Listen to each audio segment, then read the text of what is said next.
खाली बेंच पर बैठे एक गमगीन लड़के को कोई पीछे से पुकार रहा था, मगर उसमें एक तलक भी कोई हरकत नहीं थी।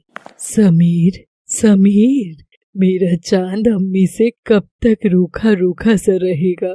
या खुदा, जिसकी जिंदगी इतनी रूखी हो, अम्मी वो चांद तो कब का ढल चुका है।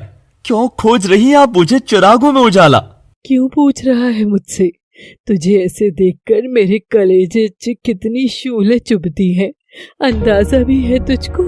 अरे मैं अम्मी हूँ तेरी हर एक आह इस माँ के सीने से गुजर कर निकल रही है। छोड़ दे उस गम का दामन। अमीना अपनी उदास औलाद के ऊपर ममता भरा हाथ फेरती है। अम्मी, आप मेरी अजायबा हैं, अजीज हैं, अजीम हैं, मगर इस हकीकत से तो तुम भी मुंह नहीं फेर सकती कि खैर जाने दीजिए आप। कि क्या चुप क्यों हो गए कि मेरा समीर जो ठंडी हवा के झोंके की तरह सनन सनन यहाँ वहाँ मडराता था, अब वो गर्मी की लू बन गया है जो बस अब खुद में सड़ रहा है अंदर ही अंदर। यही हकीकत ना? ऐ खुदा, मुझे आज अफसोस हो रहा है कि मैं अभी भी जिंदा क्यों हूँ जिंदा क्यों हूँ मैं मेरे समीर की इस मनहूसियत को देखने के लिए। अमीना खुद को बेतहाशा चांटे लगाए जा रही थी, मगर अमीना का खुद का शहजादा समीर उसके ठीक बगल में होकर भी बुत बना बैठा था, मानो उसे इस बात से जरा सी भी तकलीफ नहीं हो रही हो। और दरियाबाग की उस हवेली में रोने की गूंज गूंजती चली गई। समीर, मेरा बच्चा। 5 बरस पहले। समीर, अरे समीर, ये लड़का भी ना, पता है कि 4 बजे वो इसका आवारा दोस्त जतन इसे लेने आ जाएगा, लेकिन तब भी ना कोई खोज ना खबर। अरे जनाब, किधर हैं आप? तभी वहाँ से अमीना बी के छोटे शहजादे अपने बाल खड़े किए उधर से गुजर रहे थे। अपनी अम्मी को चीखता देख अली भी चुटकी ले लेता है। अम्मी जान, वो जरा सजने दो भाईजान को भी, क्या पता कब कोई हुर इनसे आ टकराए और ये उनके आगे फना हो जाए। मेरे शहजादे की मल्लिका उसे बहुत जल्दी मिलने वाली है और वो उसके कदमों में झुकेगा नहीं, बल्कि उसे फलक तक लेकर जाएगा। मगर आखिर वो है कहाँ? समीर! वाह, लाजवाब! इतना कह ढाकर कहाँ जाओगे नौजवान? किसी खातून के दामाद बनने जाओगे? और किधर जाओगे? नीचे अम्मी जान आपका निकाह मल्लिका से और हनीमून फलक में कराने का फैसला कर रही हैं। अब हनीमून पर अम्मी आपके साथ ना चल पड़े, इसीलिए रोक लीजिए उनको अभी। और हाँ, ये टिप्स फ्री में नहीं है ब्रदर। अरे अम्मी भी ना, मल्लिका, वो भी फलक तक, ये सब क्या पुलाव पका रही हैं? तू नहीं जानता अली, वो मल्लिका मुझे कितनी भारी पड़ने वाली है। समीर हड़बड़ाता हुआ नीचे आता है। अली भी लहराता सा आ रहा था पीछे पीछे, तो उसकी बीजी वहीदा अपनी लाठी उठाकर अली की फटी जीन्स में घुसा डालती है। मैं तेनू लख भारी आदसी हूँ कि इन फटा पाए चाली जीन मत पाया कर, पर इस मुंडे नू फैशन दा ऐसा कीड़ा काटा सी कि देख अमीना जोकर बना घूमदा फिरदा है। आउच बीजी, इट्स फैशन दादी, सारा फैशन कुड़ियां ही करेंगी तो इस चिकने मुंडे का हुस्न कौन देखेगा? बीजी, ये आपको सता रहा है और आप खामखा इसकी बातों में आ रहे हो। अरे बीजी, आप तो मिट्टी पाओ, जो कुड़ियां निक्की स्कर्ट पहने तब दादियां नहीं मारती उनके लाठी। इधर कोला मुंडा जरा सी फटी जीन क्या पाले, मेरी बीजी मेरे ही घुसेड़ दिए जा रही है।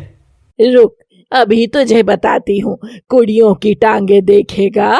ले देख, मेरी टांगे देख ले, ले देख ले। ठंडक पाओ बीजी, ठंडक पाओ। और मैनू ओ दसो कि तुसी जदी लाहौर विच रहंदे सी, जदों कदे निक्की स्कर्ट पाई कि नहीं दादा नाल? बदमाश, रुक, तुझे भी बताती हूँ। और समीर भी अपनी दादी को छेड़कर भागने लगता है। वहीदा लाठी लिए हॉल में दोनों के पीछे भाग रही थी, कभी अली तो कभी समीर, और दोनों अमीना के पीछे जाकर छिप जाते हैं। समीर, अली दोनों क्यों तकलीफ दे रहे हो दादी को? रहने दे अमीना, इनकी चहल पहल ही है जो मेरा समय कट जाता है, वरना तो अब तक यमराज 2 बार दरवाजा खटखटा चुके हैं। बीजी, तुहाडी सौ अस्सी तुहानू कित्थे नहीं जान देंगे। समीर अली वहीदा के गले लगते हैं और अमीना तीनों की बलाएं लेती हैं। बाहर खड़ा जतिन लगातार हॉर्न बजा रहा था। एक तो हमें इस गुस्ताख की ये हॉर्न बजाने की आदत समझ नहीं आती है। अरे ये घर रहा, सलीके से अंदर आओ, बैठो, इंतजार करो। ये क्या सड़क पर खड़े होकर पी पी पी पी करना। अच्छा बीजी, मैं लौट कर आता हूँ, खुदा हाफिज। अच्छा बीजी, मैं भी चलता हूँ। ये फटे पुराने कपड़े कौन बदलेगा, वरना वहाँ सब कहेंगे कि एक लड़का तो अमीरों के खानदान का और छोटा वाला तो कोई फकीरी खानदान का लगता है। जाओ, तुम्हारे कमरे में कशीदे की पोशाक रखी है, जाकर तैयार हो जाओ। हाँ हाँ, जाओ जाओ छोटे शहजादे, जाओ, मैं बाहर जतिन की गाड़ी में इंतजार करूंगा। समीर जाकर जतिन की कार में बैठता है। जतिन यार, तू अंदर क्यों नहीं आता कभी? नहीं यार, वो मैं तेरे खानदान से थोड़ा डरता हूँ ना, कहीं तेरी बीजी कुछ, वो मैं तुम्हारे कल्चर इतना जानता नहीं ना, इसीलिए। शट अप, कल्चर तो मिलने से ही जाना जाता है ना। और वो सुना नहीं तूने, हिंदू मुस्लिम भाई भाई भाई भाई। समीर खुश होकर जतिन के गले लगता है और तभी 5 मिनट बाद ही अली भी आ जाता है। जतिन भाईजान, हम जहाँ जा रहे हैं वहाँ तो दुल्हन की सखियां भी होंगी ना, कलरफुल बटरफ्लाई। हाँ, कुछ के बारे में मैंने सुना तो है, मानवी, आयशा और बस आयशा। ये सुनने में कुछ ठीक लग रहा है।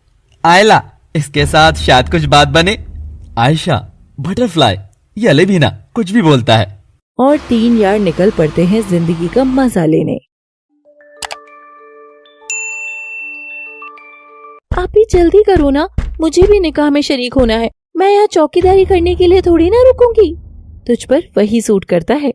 आप भी सताओ नहीं ना, बीते घंटे से अंदर हैं आप, आ जाओ ना बाहर आप भी।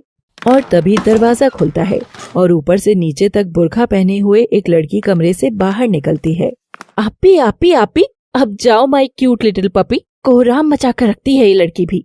बुर्खा पहने वो नीचे आती है कि तभी उसके वालिद शमशेर उसे रोक लेते हैं। जा रही हो? जी अब्बू। बुर्खा ठीक से पहनी हो? जी अब्बू। वहाँ ज्यादा लड़कों से घुलना मिलना नहीं, और कैमरे के आगे पर्दा ही रखना, समझी? लो, सानिया भी आ गई है। सानिया, अप्पी का ख्याल रखना। और सानिया भी सर झुकाए हाँ भरती है और अपनी आपी को लेकर चल पड़ती है। अपनी आपी का ध्यान रखना, 100 कदम दूर जाना है, उसमें भी ध्यान रखना। अरे बड़ी बहन हम हैं या तू क्यों हमारा ध्यान रखेगी, बल्कि हम तेरा ध्यान रखेंगे, समझी? समझ गई आपी, आप मेरा पूरा ध्यान रख लेना। तभी सानिया की आपी का पाँव मुड़ जाता है और वो सड़क पर गिर जाती है। अल्लाह, तूने हमको संभाला क्यों नहीं सानिया?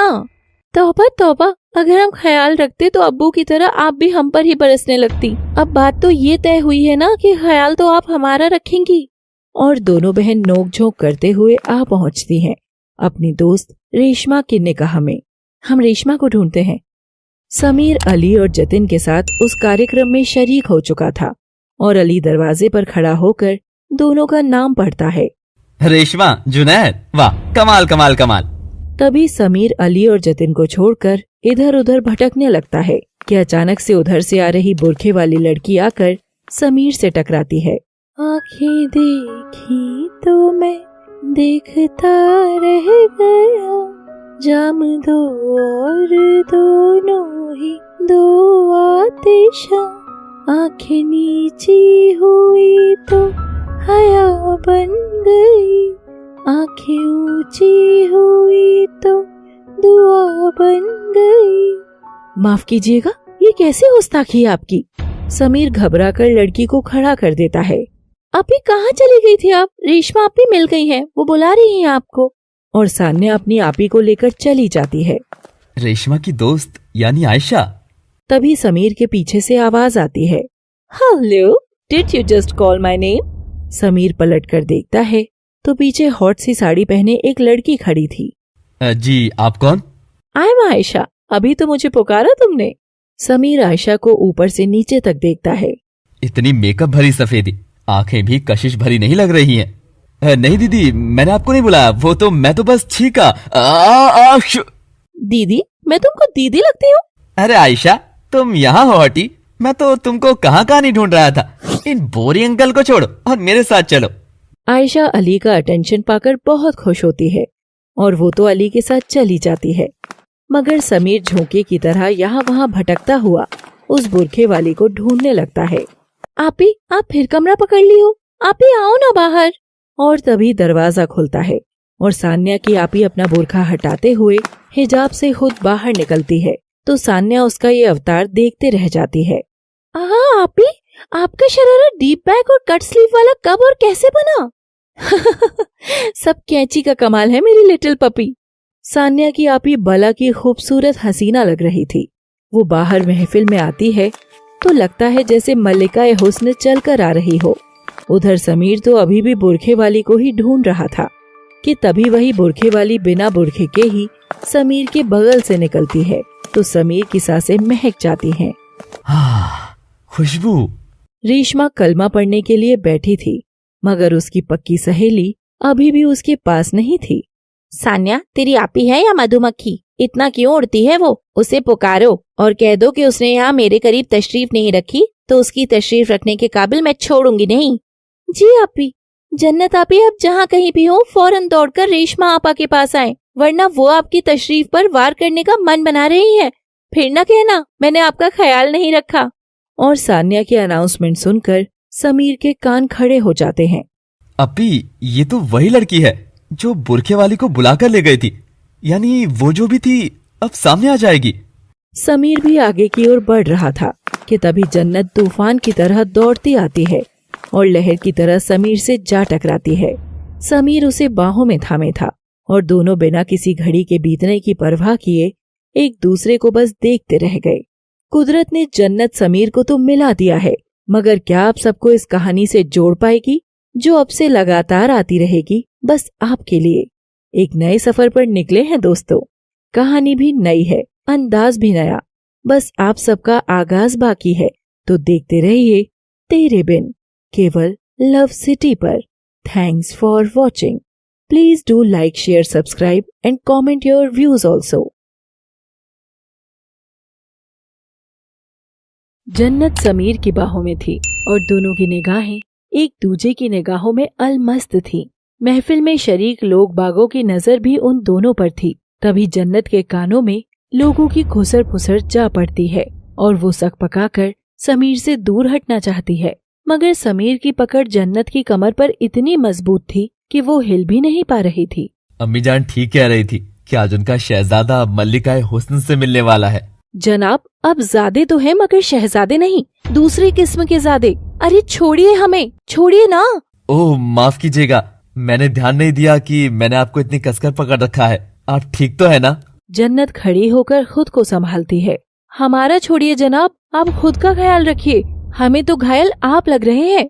जन्नत आप ही आओ ना आगे, वरना रेशमा आपा अपना निगाह छोड़ देंगी। और जन्नत हड़बड़ाकर रेशमा की ओर जाती है कि तभी उसके पाँव की पायल वहीं छूट जाती है और समीर उसे उठा लेता है। क्या बात है, दरियाबाग का शहजादा फर्श पर बैठा है। जतिन मेरे भाई, जब अर्श से हूर उतरकर फर्श पर आ जाए तो हमको भी झुकना पड़ता है। तेरा इशारा कहीं उस स्टेज वाली लड़की की तरफ तो नहीं है? हाँ यार, जन्नत माशाअल्लाह, सचमुच की जन्नत होगी तो वो भी क्या इस जैसी हसीन दिखती होगी। अरे भाई भाई तू संभल कर है जरा, ये चेहरा क्या कुछ छिपाए है तू नहीं जानता। करम से बहुत कांडी है ये लड़की, इसका तो बाप तक परेशान है इससे। जतिन, एक लड़की के बारे में ऐसी गुस्ताख बातें नहीं, तू मेरा दोस्त है यार, तभी तो मैं तुझे सच बता रहा हूँ कि कहीं तू इसके बाप तवरेज के चक्कर में ना आ जाए। साला कसाई है, एकदम कसाई। जतिन, कहा ना गुस्ताख बातें नहीं, किसी के वालिद के लिए ऐसे हराम शब्द मत इस्तेमाल करो। खैर ये कोई भी हो, मुझे उससे क्या मतलब। समीर इधर उधर व्यस्त हो जाता है, मगर रेशमा के पास खड़ी जन्नत की नजर रह रहकर समीर पर जा रही थी। तो बेगम साहिबा यूं बाकी नजरों से कब तक देखती रहोगी उन्हें? कहो तो यहीं बगल में एक और गद्दा लगवा दे तुम्हारे लिए भी, तुम भी लगे हाथ कलमा पढ़ ही लेना। हाँ रेशमा, जैसी हसीन बला ये बनकर आई है, आज तो अपनी जवानी के तीर चला चला कर महफिल में लाशें बिछा देगी। हाय अल्लाह, मानवी कैसी बातें कर रही है, ऐसा कुछ नहीं है। ये रेशमा देख देख कैसी शर्मा रही है। चलो चलो सब तैयार हो जाओ, कलमा का समय हो गया।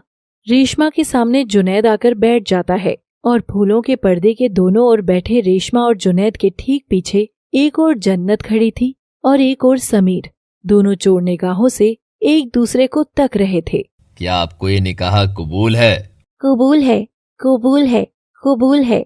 जी कबूल है। कबूल है, कबूल है। इसी दुआ की आड़ में समीर भी जन्नत की ओर देखकर आदाब का इशारा करते हुए अपनी पहली नजर के एहसास का इजहार कर देता है। जी मुझे भी कबूल है, निकाह हो गया, आज से आप दोनों मियाँ बीवी। अरे वाह, दोनों को मुबारका जी, मुबारका। और सब लोग आपस में गले लगकर एक दूसरे को मुबारकबाद दे रहे थे और सबको विश करते हुए वो जन्नत से फिर से आ टकराता है। मुबारका जी। जी मुबारका। आप भी जल्दी चलो, देरी हो गई तो अब्बू खैर मना देंगे हमारी। चल मैं भी तुझे घर तक छोड़कर आती हूँ। और तीनों वहीं से पैदल ही घर की ओर जाने लगती हैं। तौबा मेरा बुर्खा, अब्बू ने अगर इन कटे फटे कपड़ों में देख लिया तो मैं भी आधी ही मिलूंगी। जन्नत दौड़कर कमरे से अपना बुर्खा लाने चली जाती है। वो बुर्खा उठाती है कि जैसे ही वो पलटती है पीछे समीर खड़ा था।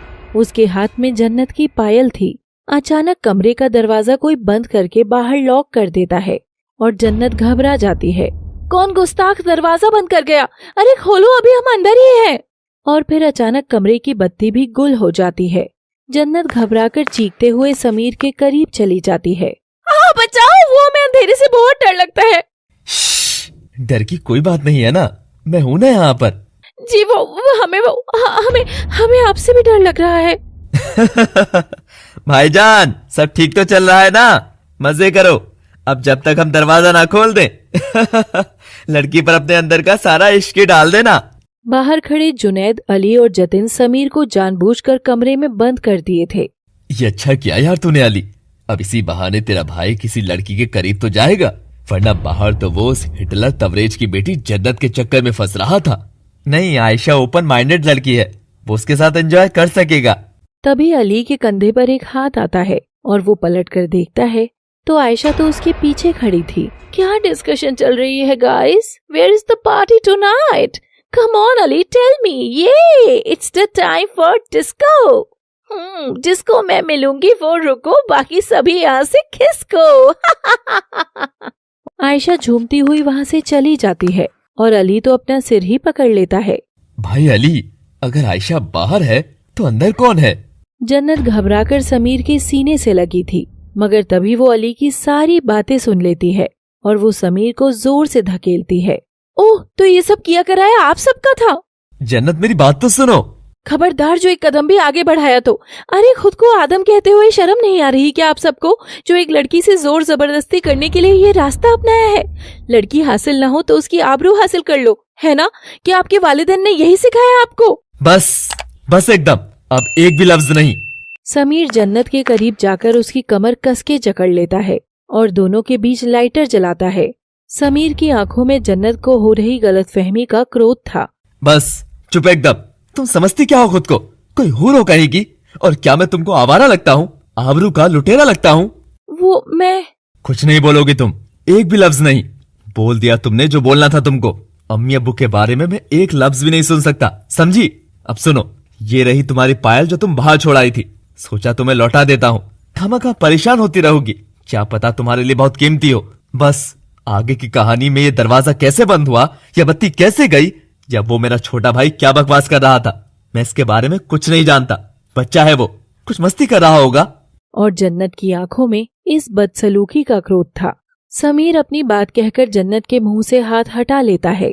अच्छा, आई एम सॉरी, ये सिचुएशन ही ऐसी है कि हम दोनों ही गलत होकर गलत लग रहे हैं। और तभी कमरे में बत्ती आ जाती है और बाहर का दरवाजा भी खुल जाता है। समीर तुरंत बाहर झांकता है तो जतिन और अली घबराकर बाहर भाग रहे थे। रुक जा अली, तेरे को तो आज मैं या अली के पास पहुंचा कर ही रहूंगा, बदमाश। आई एम सॉरी भाईजान, गलती से एक मिस्टेक हो गई थी, सॉरी। जन्नत दोनों भाई की खिटपिट देखकर मुस्कुरा देती है। आप भी कहाँ रह गई हो यार, आप हमेशा देर ही करवा देती हो। सान्या की पुकार सुनकर जन्नत हड़बड़ाकर बुर्खा शरीर पर ढक लेती है और निकलने लगती है कि तभी समीर जन्नत का हाथ थामता है। आपकी अमानत, आपकी पायल। हमारे लिए तो ये पायल इतनी भी कीमती नहीं है, पर अब आपके लिए हो जाएगी, रख लीजिए। ये कहकर जन्नत हंसते हुए बाहर भाग जाती है और सान्या मानवी जन्नत घर की ओर निकल पड़ते हैं। क्या ही लड़की थी, आंखों से कहानी शुरू करके जाते जाते भी आंखों से ही कहानी कह गई। हाय। और समीर पायल जेब में रखकर वहाँ से गाड़ी के पास जाता है और सबसे पहले अली और जतिन के टपली लगाता है। सॉरी भाईजान, कोई बात नहीं, जो हुआ ठीक ही हुआ। जल्दी चलो आपी, अब्बू के घर लौटने से पहले हमें पहुंचना होगा।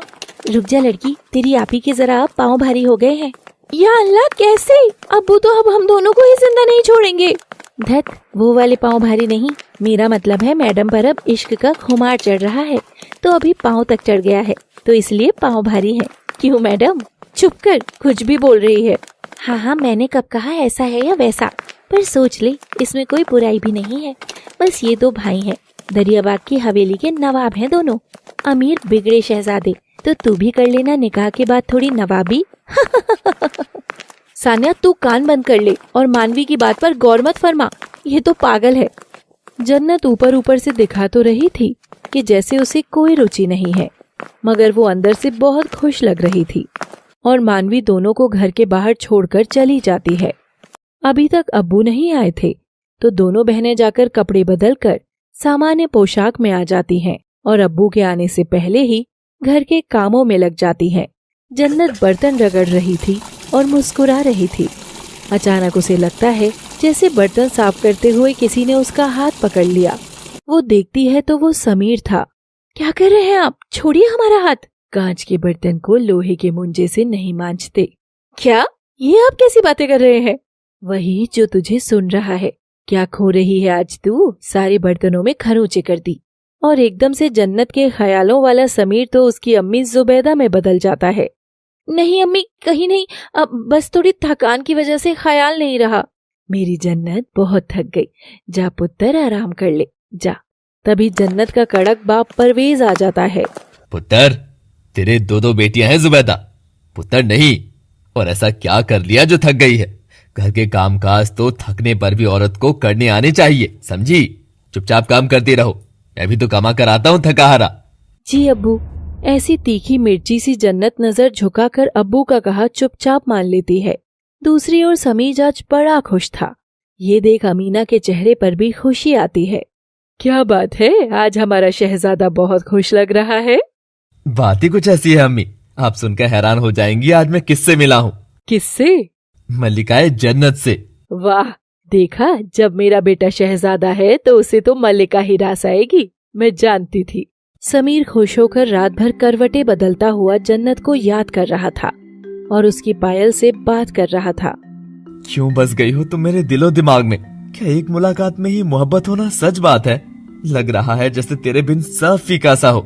अगर सच है तो तुमको मेरी पुकार जरूर सुनाई देगी। जन्नत। हाँ, कौन है? ये क्या हो रहा है हमें? शायद हमें एक बार उनसे फिर से मिलना होगा। अगली सुबह।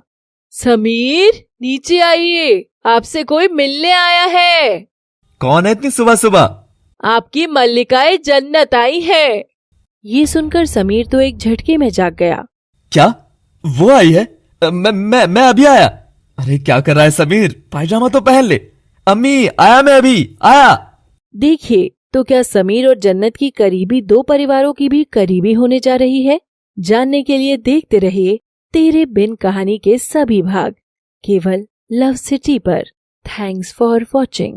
Please do like, share, comment and subscribe.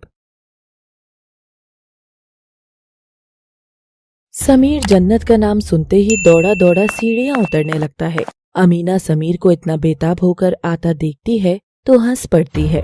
लो देखो, तुम्हारा नाम सुनते ही कैसा दौड़ा आ रहा है मेरा शहजादा। समीर हॉल में आता है और इधर उधर बेकल आँखों से जन्नत का चेहरा खोजने लगता है। अम्मी, जन्नत कहाँ है? जन्नत नहीं, मल्लिका, ये खड़ी तुम्हारे सामने। देखा मल्लिका, तुमसे मिलने की खुशी में मेरा बरखुरदार देखना भी भूल गया है। और समीर देखता है तो वहाँ एक लड़की खड़ी थी जो देखने में एकदम अमीना की उम्र की लग रही थी, मगर असल में वो समीर के खालू की बेटी मल्लिका थी। अस्सलाम वालेकुम, हो गई आपकी नींद पूरी? अरे जनाब की नींद तो तुम ही हराम करना, जब इनकी बेगम बनके हमारे घर में आओगी। ये सुनते ही समीर मल्लिका को ऊपर से नीचे देखता है और घबरा जाता है। अम्मी, कैसी बातें कर रही हैं आप? मल्लिका मेरी बेगम? नहीं, ये कभी मुमकिन नहीं हो सकता। समीर, तुम जानते हो मैंने बानो आपी से तुम्हारे जन्म से पहले ही वादा किया था कि हम दोनों के बच्चे बड़े होकर निकाह करेंगे। मगर अम्मी, मल्लिका खालू की बेटी है। तो क्या हुआ, मुझे वो बहुत पसंद है। इस घर में निकाह करके बस मल्लिका ही आएगी। बस यही मेरा आखिरी फैसला है। समीर अपनी अम्मी की जिद देखकर घबराते हुए मल्लिका की ओर देखता है। वो उसे देखकर मुस्कुराते हुए हिल रही थी और अपना दुपट्टा चबाते हुए शर्मा रही थी। या अल्लाह, इसकी नजाकत है या फिर ये चलती फिरती चर्बी की कयामत। अच्छा भला उस अप्सरासी जन्नत के ख्वाबों में था और अम्मी ने मुझे खुली आंखों से बुरा ख्वाब दिखा दिया। अगर सचमुच इस मल्लिका से मेरा निकाह हो गया तो मैं तो सचमुच मरकर जन्नत ही पहुंच जाऊंगा। नहीं नहीं नहीं नहीं, मुझे एतराज है। गुस्ताख, तुमने हमारे तकल्लुम को मना किया, क्या हम इसकी वजह जान सकते हैं? हाँ अम्मी, वो मुझे इश्क हो गया है और मैं उसी लड़की से निकाह करना चाहता हूँ। अमीना समीर का ऐसा इकरार सुनकर हिल गई थी। ये सुन मल्लिका की आंखों का नलका खुल जाता है और वो रोते हुए वहाँ से बाहर भागने लगती है। मेरे हर रोजी की कसम, निकाह तो बस मैं तुम्ही से करूंगी समीर। तुम जानते हो ना, इस घर में मोहब्बत की कोई जगह नहीं है। जब तुम्हारे अब्बू अपनी ही बीवी से आज तक मोहब्बत नहीं कर पाए तो तुम बिना निकाह के इश्क कैसे फरमा सकते हो समीर? पर अम्मी वो... बस अब एक लफ्ज और नहीं, बस तुम्हारा निकाह हमारी ही मर्जी से होगा। ये हमारा आखिरी ऐलान है। अब इस मसले में हमें और कोई बहस नहीं चाहिए। समीर अपनी शुरू होती कहानी का ऐसा अंत तो नहीं चाहता था। उस ओर जन्नत ख्वाबों में ही खुश होती सी अंगड़ाई लेती हुई उठती है। जिस तरह से उसकी आंखें गुनगुना रही थी, उसके होंठ भी गुनगुनाने लग जाते। मेरी आंखों में प्यारा सा चेहरा है कशिश मीठी यादों का पहरा है, झोंकाई हवा का आएगा मेरे जीवन को महकाएगा, कहीं ना कहीं तो होगा, हाँ कहीं ना कहीं तो होगा। तभी दरवाजे से उसके वालिद अबू अंदर आते हैं और जन्नत को ऐसा चहकता हुआ देख अपनी त्योरियां चढ़ाते हैं। सुबह सुबह नाच गाना शुरू हो गया और कोई काम नहीं है क्या? और ये क्या, बिना किसी पर्दे के सीधे बिस्तर से उठकर आ गई? अगर कोई बाहर से आकर देख लेता तो ख्याल रखना चाहिए तुमको। अब बच्ची नहीं रही हो तुम, निकाह के लायक हो चुकी हो। जन्नत ये सुनकर दबी आवाज में डरते डरते बोलती है, जी अब्बू, अगर कोई बाहर से आए तो अपनी नजर फेर ले। ऐसा थोड़ी है कि मेरा बदन ढका नहीं है, बस पर्दा ही तो नहीं है। अगर लोग अपनी आंखों पर पर्दा कर लें तो हमें हर वक्त पर्दे में रहने की क्या दरकार। ये सुनते ही परवेज आव देखता है न ताव, सीधे जन्नत के गाल पर एक तमतमाता थप्पड़ रसीद कर देता है। जन्नत अपना गाल सहलाते हुए फपक फपक कर रोने लगती है। सान्या और जुबैदा परवेज का गुस्सा देख सहम जाती हैं। रुकिए जी, ये क्या कर रहे हैं? अपनी जवान लड़की के ऊपर हाथ उठा रहे हैं। चुप एकदम, ज्यादा बोली तो चमड़ी उधेड़ दूंगा। एकदम बदतमीज लड़की है तेरी, अपने अब्बू के सामने जुबान लड़ाती है। अगर हमारे वालिद होते तो हम उनके सामने एकदम गूंगे बने रहते, इतनी जुबान निकालने की हिम्मत भी नहीं होती। पर मैं एकदम सही था कि अब तेरी निकाह की उम्र हो गई है। आज ही निकाह के लिए कुछ लड़कों की तस्वीरें लाया हूँ, एक चुन लेना, नहीं तो मैं चुन दूंगा और निकल जा इस घर से। परवेज तस्वीरें निकालकर फर्श पर जोर से फेंकता है। अगर इनमें से कोई चेहरा पसंद आए तो अपनी अम्मी को बता देना, वरना तेरे खालू का बेटा तो है ही, अगले शुक्रवार ही तेरा निकाह करवा दूंगा। जन्नत अपने अब्बू के हाथ अपनी किस्मत को लिखता देख घबरा जाती है और उसकी दबी जुबान से लफ्ज फूटता है, अब्बू, हमें लड़का पसंद है, हम निकाह उसी से करेंगे। अब ये सुनते ही परवेज का चेहरा क्रोध से लाल हो चुका था। वो जन्नत को मारने के लिए उसकी ओर झपटता है कि तभी जुबैदा बीच में आ जाती है। रोक ले अपनी इस जुबान को, हराम कहने से पहले रुक जा जन्नत। ए जी रुक जाओ, ऐसे मत करो, ये हमारी बेटी है, मार डालेंगे क्या इसे? हाँ मार डालूंगा। अगर इसने फिर दोबारा इस घर में मोहब्बत का नाम लिया तो अगला शुक्रवार ही क्यों, मैं इसी शुक्रवार को अप्पी के बेटे उमर के साथ इसको कलमा पढ़वा दूंगा। मोहब्बत करेंगे ये, अंडे के मरे हुए बीज मोहब्बत करेंगे। परवेज बड़बड़ाता हुआ बाहर चला जाता है और जन्नत वहीं बैठकर फपक फपक कर खूब रोती है। आपी रो मत ना, मत रोना आपी। ना जन्नत, ना मेरी बच्ची, रो नहीं। क्यों अम्मी, आखिर क्यों? अब्बू जल्लाद जैसा बर्ताव क्यों करते हैं हमारे साथ? अगर हमारी जगह हमारा कोई भाई होता तो क्या तब भी अब्बू ऐसे ही जवान बेटे के ऊपर हाथ उठाते? नहीं ना। फिर क्यों इस चेहरे को पर्दे में रखने के हुक्म को थोपते थोपते इस दिल को भी बुरखे के भीतर ही घुटने रहने दिया? क्या हमें मोहब्बत करने का कोई हक नहीं है? क्या मोहब्बत करना इतनी नापाक हरकत है? अगर ऐसा ही है तो क्यों कहते हैं कि खुदा से प्यार करो, अल्लाह से इश्क करो? अगर उनसे मोहब्बत करने को इबादत कहा जाता है तो मोहब्बत करने को इबादत क्यों नहीं कहा जाता? हम ये निकाह नहीं करेंगे अम्मी, कभी नहीं। एक फैसला अब्बू सुना कर गए हैं, एक फैसला हम सुना रहे हैं, बस। नहीं जन्नत, तू तेरे अब्बू का क्रोध जानती है ना, वो तेरी जान ले लेंगे। अब्बू हमारी जिद नहीं जानते हैं अम्मी, हम अपनी जान दे देंगे मगर ये निकाह कभी नहीं करेंगे। जन्नत ये बात ठानकर कमरे में जाकर धम्म से दरवाजा बंद कर लेती है और उधर समीर दरवाजा खोलकर बाहर आता है। वो अमीना से खफा था। अम्मी अगर मुझसे प्यार करती तो जिस बेटे को शहजादा कहती हैं, उसके लिए शहजादी जैसी लड़की ढूंढती। ये चलता फिरता विमान दिखने वाली नाम की मल्लिका नहीं। हाँ, मुझे यहाँ रहना ही नहीं है। बस ऐसा लग रहा है कि कैसे भी मैं उस लड़की तक पहुंच जाऊं और बस सुकून से उसके पास बैठा रहूं। पर समीर, कहीं ऐसा तो नहीं है कि जो सब तू महसूस कर रहा है वो नहीं कर रही हो? मुझे इसके लिए उससे मिलना ही होगा। देर रात को जन्नत उठती है और अपना सूटकेस निकालकर अपने कपड़े सारे पैक करके रात के अंधेरे में ही घर से निकलने लगती है कि तभी अंधेरे में ही कोई उसका हाथ पकड़ लेता है और जन्नत का वहीं हार्ट फेल हो जाता है। अब्बू, हम तो बस सैर को निकल रहे थे। ये कुछ पैसे रख ले जन्नत, और बेटा भाग रही है ना तो बस मेरी एक बात मानना, भाग कर थक भी जाए तो भी कभी यहाँ फिर से लौट कर मत आना लौट कर। अल्लाह तुझे हर बुरे पर्दे से दूर और हर अच्छे पर्दे से ढक कर रखे। जन्नत इमोशनल होकर रोते हुए अपनी अम्मी जुबैदा के गले लगती है और इस रात के अंधेरे में रोते हुए अपनी अम्मी और इस घर को हमेशा के लिए अलविदा कह देती है। वो सड़क पर चल तो रही थी मगर उसके शरीर का सब खून पानी बन रहा था और अचानक कड़कती बिजली के बीच से जोरदार बारिश होने लगी। जन्नत भीगते हुए अपने ख्वाबों का भारी सूटकेस घसीटते हुए चल रही थी कि अचानक भीगी सड़क पर उसका पांव फिसलता है और वो गिरने लगती है कि अचानक समीर उसे अपनी बाहों में थाम लेता है। तुम आ गए? अब कभी जाओगे नहीं ना? नहीं, कभी नहीं। और अचानक से समीर हवा हो जाता है और जन्नत रोने लग जाती है। किस मोड़ पर आ गई है जिंदगी, अपने मुझसे छूट गए, मंजिल नजर नहीं आ रही है, सिवाय इस खालीपन के क्या है मेरे पास। जन्नत लड़खड़ा कर अपना बैग उठाकर आगे बढ़ती है। तुम्हें तो पता नहीं है कितना मैं रोई हूँ तुम बिन, जागती हूँ ना मैं, ना ही सोती हूँ तुम बिन।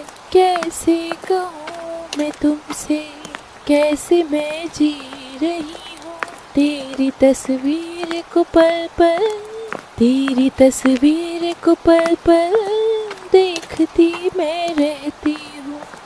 थोड़ा सा प्यार हुआ है, थोड़ा है बाकी।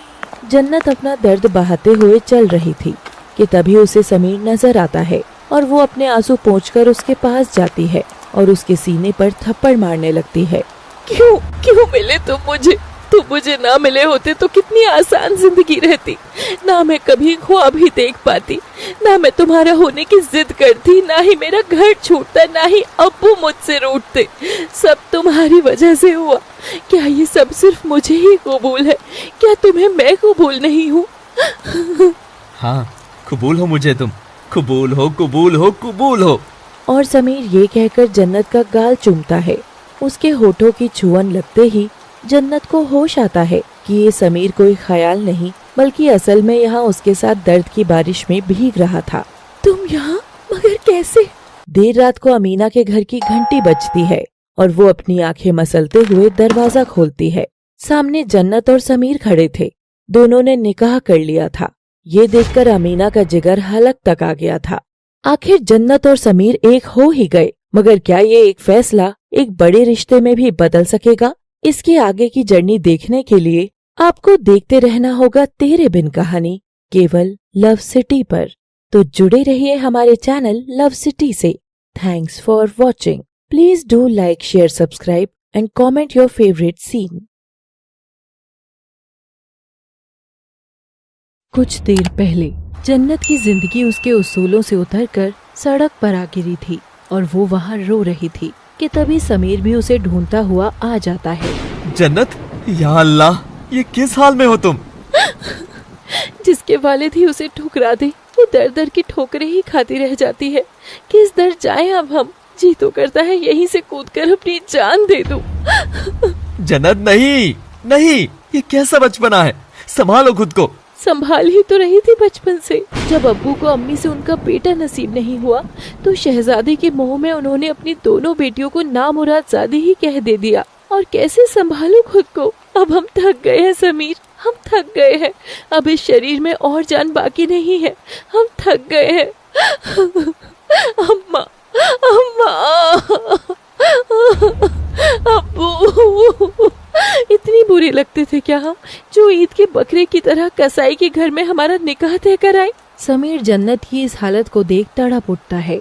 सही कहा तुमने, तुम कब तक खुद को संभालोगी? अब समय आ गया है जब कोई हो जो तुम्हें संभाले, तुम्हारी परवाह करे। और समीर जन्नत का हाथ थामकर उसे उस जगह से ले जाने लगता है, मगर जन्नत आगे नहीं बढ़ती है। ये क्या कर रहे हो समीर? छोड़ो हमारा हाथ। नहीं, कभी नहीं, ये हाथ अब कभी नहीं छूटेगा। समीर अपने घुटनों पर आता है और जेब से जन्नत की पायल निकालकर उसके पाँव में बांध देता है। जन्नत, निकाह करोगी मुझसे? जन्नत और समीर के आंसू बारिश के साथ बह चलते हैं और दोनों एक दूसरे की आंखों का सच पढ़ने लगते हैं। जन्नत हाँ में सिर हिलाती है और कुछ देर बाद देर रात में अमीना के घर की घंटी बजती है। अमीना दरवाजा खोलती है तो सामने समीर और जन्नत निकाह के कपड़ों में खड़े थे। ये देखते ही अमीना बेहोश ही हो जाती है और कुछ देर बाद अमीना को होश आता है तो वो देखती है कि वहाँ जन्नत, समीर, अली, वहीदा और समीर के अब्बू अनवर भी खड़े थे। या अल्लाह, मुझे माफ करना। तुझसे मैं मिन्नतें करती रही मेरे समीर के लिए, अच्छी लड़की के लिए, और ये सजदा होने से पहले ही ये मनहूस घटना हो गई। माफ करना अल्लाह। अम्मी, मेरी बात। बस, तू एक लफ्ज भी बोलने तक का हक खो चुका है। अमीना जन्नत की ओर जाती है और उसकी पोशाक देखती है। दरियाबाग की हवेली में ये किस सड़क छाप को उठा लाया है तू समीर? ना ढंग की पोशाक, ना ओढ़ने पहनने का ढंग। तू इसे बनाना चाहता है अमीना बेगम की बहू? इसे? तू ऐसा हरगिज नहीं होगा, मेरे जीते जी तो कभी नहीं। जी वो हम। हाँ बेटी, बोलो, क्या बोलना चाहती हो तुम? वो अम्मी की जीते जी अगर नहीं तो क्या बाद में? जन्नत की इस हाजिर जवाबी को सुनकर सबके कान के मानो पर्दे जल गए थे। जन्नत अमीना के कड़क स्वभाव से वाकिफ नहीं थी, पर शायद कुरैशियों का ये परिवार भी अब तक जन्नत जैसी आफत के पाले नहीं पड़ा था। या खुदा, ये तो ठीक से आई भी नहीं है कि हमारे इंतकाल की दुआ करने लगी है। देखा तूने समीर? समीर भी जन्नत की इस बेवकूफी से शर्मिंदा था। अम्मी, देखो ना मेरी ओर। अम्मी, मैं उस भैंस की बच्ची मल्लिका से शादी नहीं करना चाहता था। समीर, जिसे तुम भैंस की बच्ची कह रहे हो वो तुम्हारे खाला की बेटी है। और कमी क्या है मल्लिका में? कमी ही तो नहीं, सब ज्यादा ही ज्यादा है। मुझे नहीं पसंद थी यार वो, मुझे जन्नत पसंद है। अमीना समीर पर हाथ उठाने ही वाली थी कि तभी वहीदा बीच में आ जाती है। अमीना, जवान बेटे पर हाथ उठाएगी? बच्चों, रात बहुत हो गई है, जाओ अपने कमरे में जाओ, कल इस बारे में बात करेंगे। जन्नत को लेकर समीर अपने कमरे में चला जाता है और जन्नत राहत की सांस भरकर खिड़की से ताज़ी हवा लेने लगती है।